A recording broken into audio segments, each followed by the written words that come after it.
All right, come on in, man. Come on in, Greg. All right, my name is Jeff Anderson, and I am one of the lawyers here today standing with a couple of family members of very courageous survivors. Also with me is my colleague and co-counsel is Greg Gianforcaro, who has been an advocate and attorney for survivors here in New Jersey for many, many years. We're here today because we have a very courageous survivor who we've identified in this lawsuit that has been filed. In the Superior Court of New Jersey Law Division for Morris County, and it is identified as John Doe 2. And John Doe 2 is a courageous survivor who's chosen to bring this lawsuit against the Diocese of Paterson, and in the complaint, and in this civil complaint, there are 3 offenders named. And we'll point them out and identify their names, all of which are known serial offenders. This lawsuit can be brought today and now in New Jersey because the law does give survivors, this John Doe and other John Does and Jane Does, and survivors who choose to use their name if they so choose, to take an action, to do something, to hold those that caused them harm accountable. And that means both the offenders, in this case, Thomas Rainforth, John Pisarcik, and Father James Hanley. Each of these offenders violated this child. One beginning at the age of 11, the next at the age of 13, the next at the age of 15. All priests trusted, all of whom were given safe harbor and cover by top officials for years, so that each were allowed to effectively access kids, build trust, groom their families, and ultimately abuse multiple kids whose lives have been shattered, some of whom are no longer with us. John Doe is. And the law now allows him and other survivors to have brought this case. And so we're grateful to John Doe 2 and all the survivors who stand with us at this important time in New Jersey, where there now is hope and promise for the truth to be revealed and a measure of accountability to be had. It also needs to be said that the Catholic bishops in New Jersey have been less than candid and forthcoming. And as a result, our firm has made a choice to reveal a list of all the clerics, all the priests and the brothers in New Jersey who have worked in New Jersey, who have been publicly accused of childhood sexual abuse.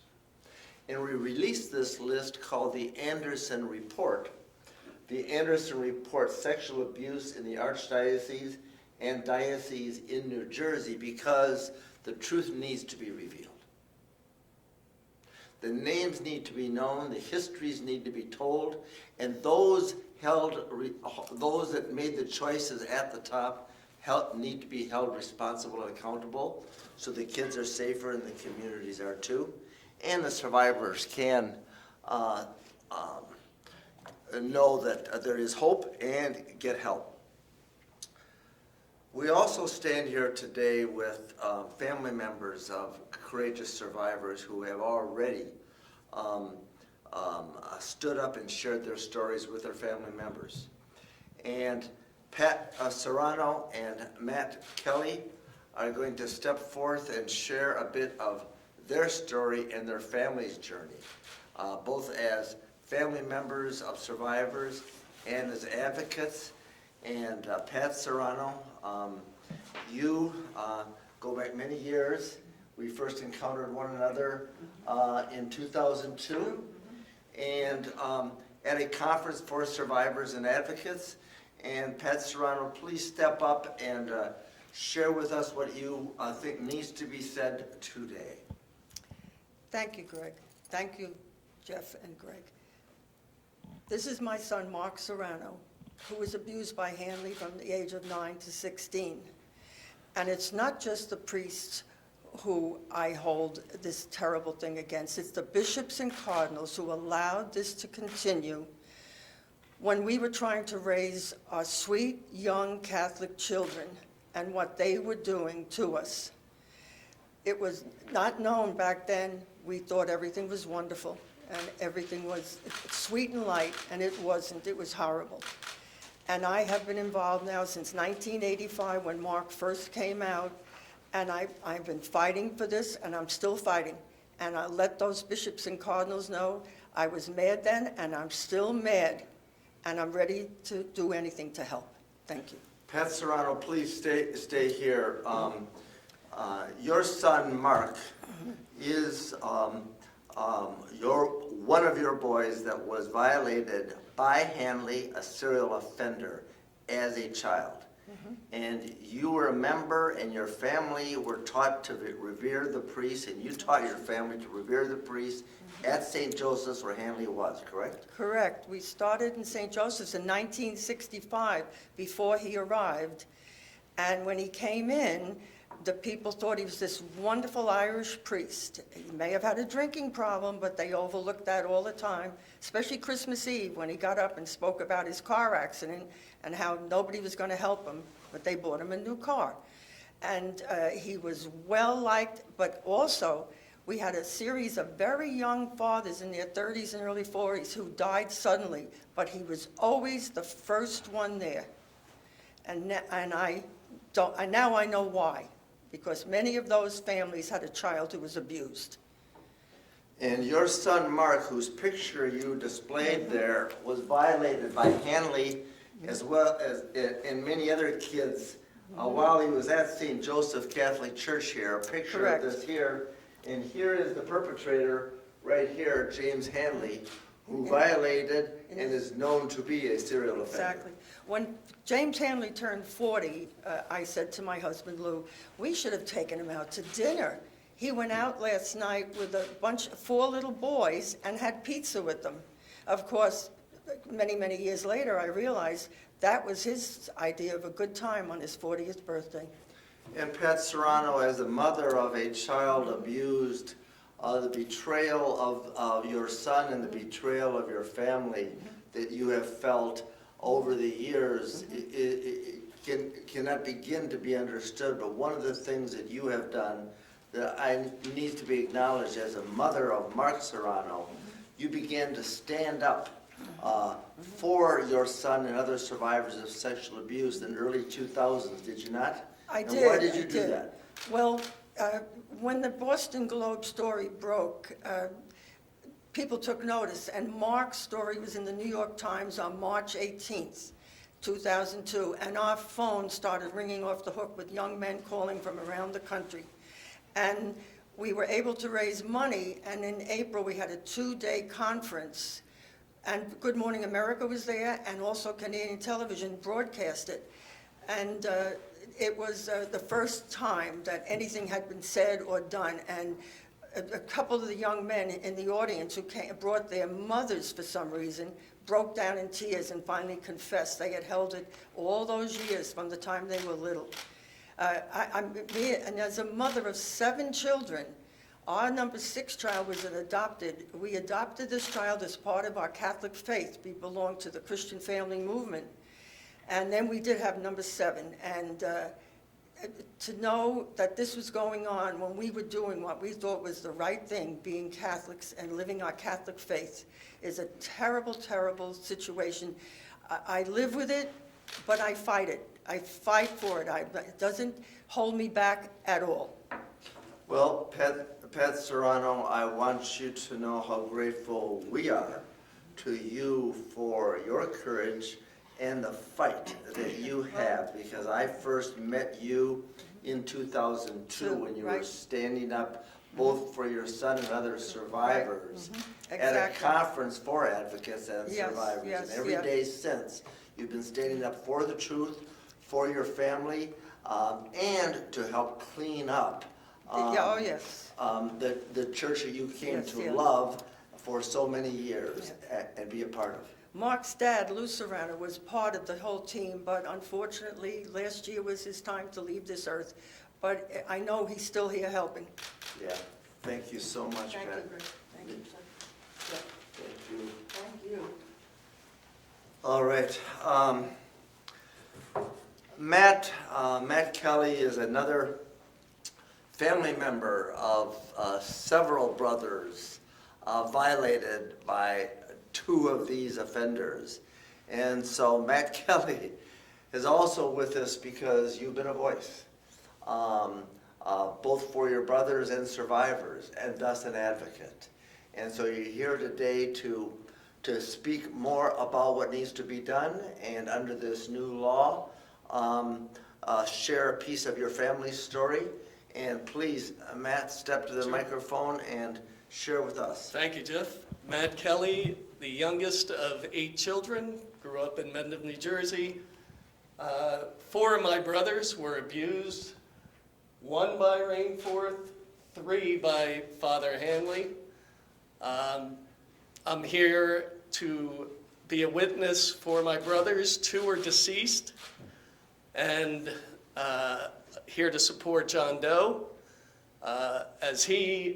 My brother John was the first to publicly accuse Father Tom Rainforth of abuse 17 years ago. So I'm here as a witness for my brothers, my deceased brothers, to support them and to support all victims in their pursuit of justice, to try to uncover the truth that has been hidden for so long by the hierarchy of the church. I've known Pat Serrano for 45 years, since I was 5 years old, and she represents the church to me, not the hierarchy. She is the hope. And through the laws and justice, hopefully people like you are repairing just your voice and working through the justice system to repair the church for your grandchildren, for my children, my child, and our children. So thank you, Jeff and Greg, for giving me this opportunity. Happy to be here, and I will be here any day and every day I can. Thank you. Matt Yes. Kelly and Pat Serrano, when you say that Pat represents the church and the community of faith, I think it needs to be said that this lawsuit and the others that we are bringing across the state target the top officials and the leaders, the Catholic bishops and the heads of religious orders that made conscious choices to protect offenders. And this lawsuit and the others that we're bringing across the state in the last 2 days and will be bringing in the next 2 years all target the top officials and the dangerous practices and the dangerous choices being made by the top officials. They do not target the parishes or the people or the communities of faith. And I think it's important that people understand that. Yes. And because this is about a massive cleanup of a massive cover-up. And that's what brings us together. Is it not, Pat? Oh, definitely. Is it not, Matt? It is. And so to you, Pat, and to you, Matt, we are grateful for you speaking and bringing your voice and your sorrowful family experience to this moment in time where there is hope, there is promise, and there is an opportunity under the law for the Yes, truth to be that's finally right. revealed Yes. in a way it never has, and to expose the choices made by top officials, the leaders who consciously chose to protect and give safe harbor to known offenders, Yes. all of these serial offenders identified in this lawsuit today. And we know there's many more. In the report that we released, we identified 311 offenders, and we released this report 6 months ago. How many more are now out there yet to be revealed through the new law? It will be dozens, it will be hundreds, and not just clerical, but all stripes and all kinds. And for that, we're grateful that the law gives survivors and their families to have voice and to take action. I agree. Great Gianforcaro, you have been in this space for some time. This particular case, as well as so many, are very close to you in your experience. And so please step forward and share with us not only what brings you and I together at this time with these courageous survivors and their family members, but also your own perspective about what really is at the heart of this matter. Thank you, Jeff. Thanks, Mrs. Serrano. Thank you, Matt. Let me first say this. This is Bayley Ellard. This is where Father John Pisarcik was the vice principal. This was, when I was growing up, one of the most respected institutions and schools in the state of New Jersey. Pisarcik was the vice principal who abused our client.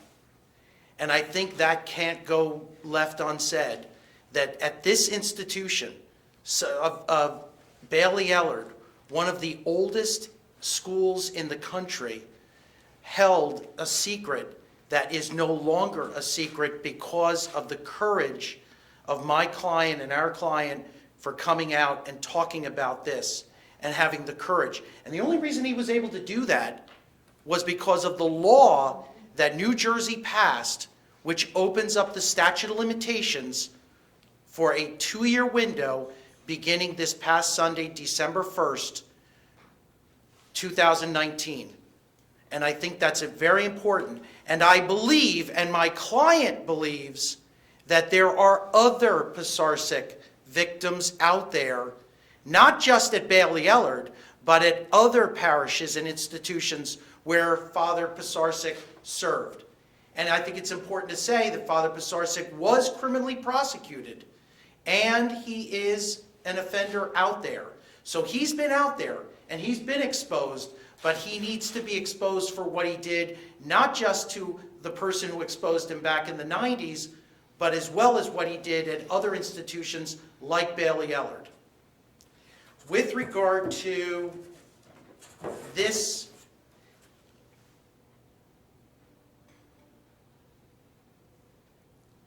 when I was 10, my family moved to St. Joseph's.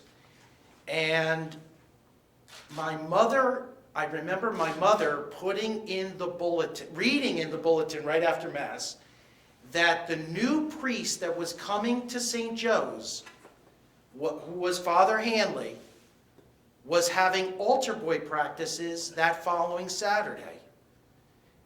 And myself and my brother and Matt's brothers were there that Saturday morning. He had not even gotten to the parish, and he had them put in the bulletin that he was having altar boy practices. There were approximately a dozen young boys at that practice, and I unfortunately had the opportunity to represent most of the boys at that parish because they were abused by Father Hanley. There were some, including the client that we represent, who ultimately was abused by Father Rainforth. He was also there. We had these two. I was an altar boy for these two priests, Father Hanley and Father Rainforth.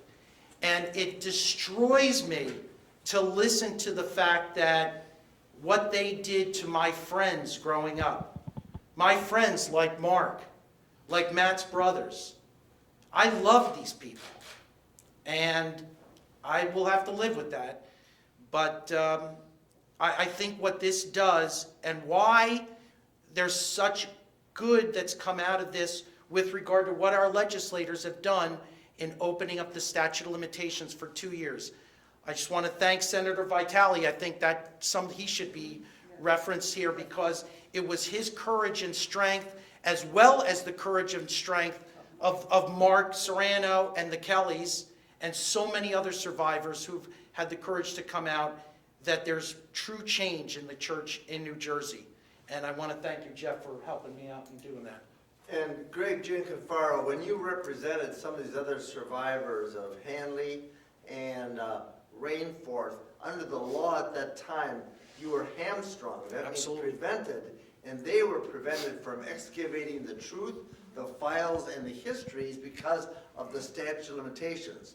Today, we know the statute of limitations has opened up, and there is this window of opportunity for the survivors to take action, to hold those who offended them accountable, to expose them publicly, and those that made the choice to protect offenders under the law. And Absolutely. years ago, there was not much that could be done. Oh, it was like climbing Mount Everest. It was like getting through. Ironically, New Jersey in 1992 created the Childhood Sexual Abuse Act.